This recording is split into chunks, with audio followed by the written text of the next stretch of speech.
On pourrait croire que ces deux touristes viennent de gagner le gros lot. Mais non, elles viennent seulement de trouver un taxi. C'est impossible de trouver un taxi à chaque fois qu'on en a besoin. À mon avis, c'est la chose la plus difficile sur Paris. Ils font tellement ce qu'ils veulent que du coup ils prennent pas les petites courses en centre de Paris et ils passent la journée à l'aéroport. J'en cherche. Si vous m'en trouvez un, je vous remercie à l'avance. Le manque de taxis, un problème récurrent à Paris. Avec près de 17 500 licences dans la capitale, la ville la plus visitée du monde se classe loin, derrière les autres grandes métropoles comme New York, Istanbul ou Londres. Du coup, certains ont flairé le bon filon. Là, je suis en train de recevoir une course. Je l'accepte et en même temps, je vois la destination du client. Et voilà, on y va.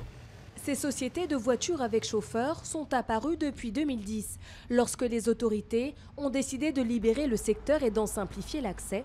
Depuis, le nombre de ces entreprises a explosé, plus de 300 créations en 2012, avec à chaque fois un souci de se démarquer des taxis classiques. Le chauffeur est bien habillé, ça c'est très important pour nos clients. Et à l'intérieur du véhicule, vous avez toutes sortes de services comme le Wi-Fi, vous avez des réhausseurs, des bouteilles d'eau, plein de petites choses qui font que les clients adorent les voitures jaunes. Un service de qualité, mais qui revient autour de 20% plus cher. Un surcoût qui ne suffit pas à calmer la colère des chauffeurs de taxi. C'est de la concurrence déloyale, d'autant plus qu'ils ne sont pas soumis à l'obtention ou à la possession d'une licence. Ils vont chercher le client directement à la source, c'est-à-dire à la sortie des aéroports ou dans les gares. Et ça, ils ne respectent pas la loi.